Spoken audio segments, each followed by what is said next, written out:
Assalamualaikum warahmatullahi wabarakatuh. Baiklah, kita lanjut ke bagian yang kedua tentang proses instalasi VHD ya. Kenapa saya memilih VHD? Saya sudah mencoba di beberapa sekolah, ada yang menggunakan langsung instalasi ini yang memakai Rosetta 441 ya. Kemudian ada SAM juga, ada yang pakai Laragon. Nah, ini kan dalam proses pelaksanaan kita tidak tahu apakah komputer ini tiba-tiba mati atau gimana gitu kan. Pernah kejadian ketika pelaksanaan itu komputer tiba-tiba ada masalah, otomatis kita harus install dari awal lagi gitu kan, dari awal lagi. Makanya saya putuskan saya buat VHD custom aplikasi EXO ini. Kalau untuk aplikasinya ada di sini ya, di extraordinary.com. Ini yang punyanya ini Sharean ya. Ini ada kotak downloadnya ada di sini. Saya di sini memakai yang ini, yang Extraordinary 3.17.8 ya. Tapi diinstal di Linux Debian ya. Kalau untuk tutorial tentang ini ada di ada di channelnya ini developernya ya. Oke, saya ngambil yang tadi yang ini ya, saya ngambil yang tadi yang ini mana ini ya, yang ini, kemudian saya install di dalam Linux Debian, maka bentuknya jadi seperti ini ya. Saya coba ini ya, ini. Nah, kenapa saya buat seperti itu ya, atau dalam bentuk VHD, karena memang ketika ada masalah di komputer, apalagi kita punya backup VHD-nya, kita tinggal dipindahkan saja atau kita buka lagi di komputer yang lain tanpa harus konfigurasi kembali gitu kan, konfigurasi dari awal gitu kan. Atau misalkan ketika komputer bermasalah, kita bisa saja ambil harddisknya ya, karena data VHD-nya ini kan masih ada. Ini kan datanya ada di data sekolah ya, di sini. Jadi data ini atau VHD ini tidak akan hilang ya, kecuali yang bermasalah itu harddisknya ya. Apalagi ya kalau ininya punya backupnya gitu kan. Jadi ketika ada masalah di komputer server, kita tinggal mindahkan VHD ini ke komputer yang lain dan tinggal dibuka lagi. Jadi itu hanya antisipasi saja ketika ada pada pelaksanaan ujian gitu kan. Oke, proses instalasinya cukup mudah, saya dipermudah saja seperti instalasi VHD ANBK ya. Yang pertama otomatis kita harus lihat dulu di sini LAN-nya yang menuju ke klien atau ke mikrotik. Katakanlah ini yang menuju ke mikrotik atau ke klien. Ini dibuat statik ya. Dibuat statik seperti ini ya.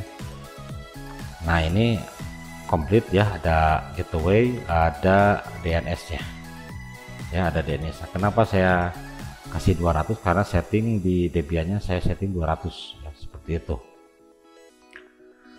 Ini untuk menuju ke klien atau ke jaringan siswa ya. Kemudian internetnya ada, ini saya menggunakan WiFi ya untuk NAT-nya. Kita ingat bahwa nama LAN-nya adalah Realtek PCIe GBE Family ya.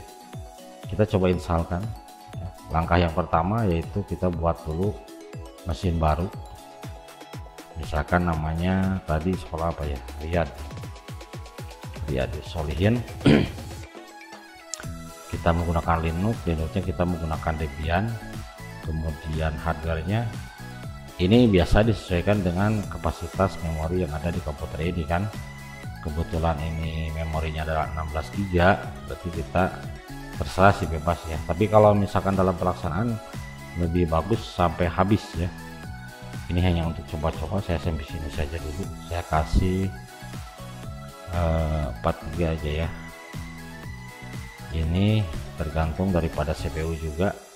Kalau memang bagusnya kalau pada saat pelaksanaan ini sampai habis ya, sampai habis warna hijau ini. Kemudian harddisk, kemudian kita pilih use. dan kita add. Tadi di mana file VHD-nya? File VHD-nya ada di ini, yang ini kita pakai. Ya. Kemudian finish, kemudian setting. Di network yang pertama kita pilih bright adapter, pilih yang tadi ke PCIe GBE ya. Kita lihat ini yang menuju ke jaringan lokal ya, atau ke siswa atau ke klien. Realtek PCIe GBE, ini Realtek PCIe GBE ya, udah pas, cocok. Kemudian adapter yang keduanya kita aktifkan, kita kemudian pilih NAT, kemudian oke. Seperti itu. Itulah langkah-langkahnya, sama seperti di kegiatan ANBK ya. Jadi settingannya sama seperti ANBK, cuman bedanya ada di penambahan gateway dan DNS saja ya. Itu hanya disesuaikan dengan mikrotik ya. Kalau memang settingan mikrotiknya beda ya otomatis berbeda pula. Cuman kebetulan ini saya menggunakan segmen 0 untuk dari servernya. Berarti tadi kalau ini tadi saya bikin IP-nya 200, berarti di sini harus beda dari, bukan 200 maksudnya ya. Mau berapapun. Tadi saya buat di sini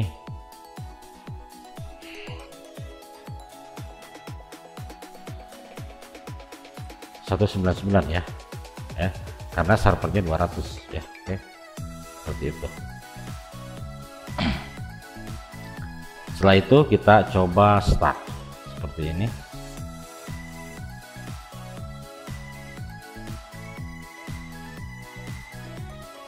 Nah, di sini ada jelas ya keterangan bahwa di sini versi aplikasi yang digunakan tadi yang dari website Shreyan ya, yang versi 3.17.8, kemudian developernya Shreyan. Waktu server ini kita, kenapa saya munculkan waktu server, karena ini nanti sama atau tidak dengan ini kan, seperti itu. Kemudian OS web server kita menggunakan Linux ya, servernya kita menggunakan Ning, PHP-nya 74, database kita menggunakan MySQL ya. Kemudian IP server, nah ini yang kita perlukan adalah IP server. Proktor dan sekolah ini hanya tambahan saja ya. Kebetulan proktornya namanya Anjam Setiawan ya. Ini yang perlu diperhatikan adalah IP server. Berarti kalau misalkan IP servernya 200, kita coba cek di sini 192.168.0.200 seperti ini ya. Nah, otomatis akan bentuknya seperti ini ya. Kalau untuk yang versi 3.17.8 berarti untuk masuk ke apa namanya, ke adminnya, berarti admin sistem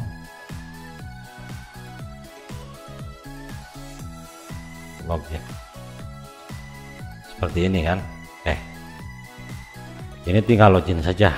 Jadi dalamannya sama seperti extraordinary yang lain, tapi di sini kita menggunakan VHD Debian seperti itu ya. Jadi tinggal yang ini nanti si jaringan ini dikonekkan ke, kalau memang jumlah kliennya kurang dari 253 atau kurang dari 250 lah, itu bisa langsung saja distatikan. Nah, kenapa kita harus menggunakan mikrotik ya? Mikrotik itu kan nanti kita akan buatnya seperti ini ya. Jadi ketika dari server ini, dari server kan posisinya statik ya. Ini dari server ini statik ya, dari statik. Nah, dari sini kalau misalkan kliennya bisa disetting statik ya. Kalau PC gampang, kalau HP kan susah ya. Jadi kalau PC, laptop itu bisa kita setting statik dan menggunakan kabel gitu kan. Tapi kalau misalkan menggunakan WiFi ya, koneksinya yang menggunakan WiFi dan sasarannya bukan hanya laptop, atau bukan hanya PC tapi ada gadget yang lain seperti HP, tablet gitu kan.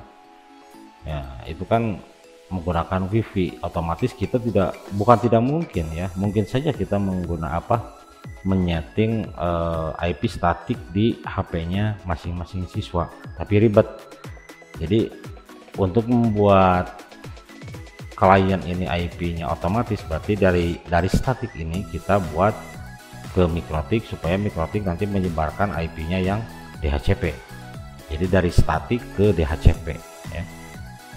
Nah, jadi intinya statik ke DHCP bisa, statik ke statik juga bisa. Jadi statik ke statik sangat bisa kalau di setting manual di kliennya. Kalau static to DHCP alangkah baiknya menggunakan mikrotik ya, seperti itu. Karena ini saya udah coba sampai kemarin hampir 1.500 siswa ya, ini sudah bisa, jadi lancar-lancar saja aplikasi ini ya, dengan catatan sarana dan prasarananya mumpuni ya.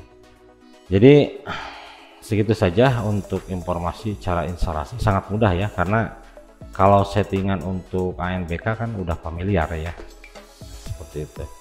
Oke, mungkin itu saja untuk bagian yang kedua. Terima kasih, semoga bermanfaat.